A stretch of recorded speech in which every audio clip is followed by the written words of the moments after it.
شهر رمضان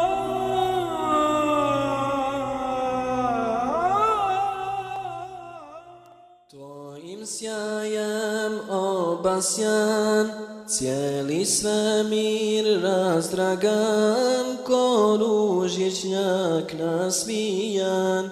Hej Mubarek Ramazan, među 12 mjeseci, kao sunce sijaš ti, Kur'an u teb silazi. Hej Mubarek Ramazan. Bismillah, alhamdulillah, assalatu wassalamu ala rasulina Muhammedin wa ala alihi wa sahbihi ajma'in. Cijenjeni gledalci, dobrodošli u naš ramazanski program. Bio je jedan čovjek koji je non stop namaz ostavljao u zadnji njegov vakat, to jeste pred sami istek. Jedne noći kada je došao s posla, akšam mu je taman izlazio iz vremena, to jeste samo je ostalo 10-15 minuta do jacije. Na brzinu je abdestio i stao na namaz. Kada je pao na prvu seđdu, osjetio da se nešto dešava oko njega. Kada je digao glavu, vidio je da je to sudnji dan. Da su oko njega milijarde i milijarde ljudi, okružen melecima i džinima. Prozvano je njegovo ime i počeli su sa ispitivanjem. Prošao mu je cijeli život ispred očiju.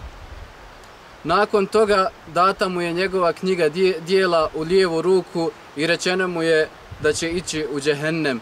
Počeo je da galami, da kaže da je klanjao, da je molio Allaha za sve dobro, da je pomagao rodbinu, komšije, prijatelje, da je radio onako kako je poslanik alejhi selam radio, da ne treba da ide u džehennem, već treba da ide u džennet.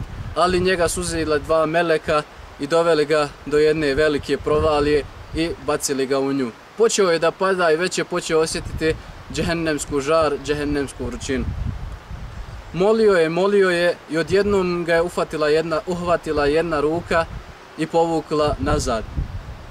Kada je ustao i pogledao je ko je to i vidio je da je to jedan starac sa dugom bijelom bradom. Upitao ga je, ko si ti? Ovaj starac mu je odgovorio, ja sam tvoj namaz koji si klanjao. Pa zašto si toliko zakasnio? Još malo je falilo da izgorim u džehennemskoj vatri. A tada mu starac odgovori, zar ti mene stalno nisi ostavljao u zadnje vrijeme pred sami istek mog vremena, tako sam i ja malo zakasnio. Nakon par sekundi ovaj čovjek se budi iz sna i u stvari vidi da je to samo bio san. Ali poslije ovog sna ovaj čovjek nikada više namaz nije ostavio u zadnje vrijeme, već ga je klanjao u njegovom prvom vremenu poslije ezana. Tako i mi, braćo i sestre, ne ostavljajmo namaz u zadnje vrijeme, ne napuštajmo namaz, već klanjajmo namaz u njegovo vrijeme na vakat. Poslanik sallallahu alejhi ve sellem kaže, kada budemo upitani na sudnjem danu za naša djela, prvo što ćemo biti pitani jeste namaz, a poslije namaza sve ostalo. Ako nam je namaz ispravan, bit će nam ispravna i ostala naša djela, ali ako nam namaz ne bude ispravan, neće nam biti ništa ispravno. Molim Allaha subhanahu wa ta'ala da ukabuli naše namaze i naše ibadete u Ramazanu i poslije Ramazana. Kazuju vaizi, to su tvoji bulbuli. Hej Mubarek Ramazan, hej Mubarek Ramazan, hej Mubarek Ramazan.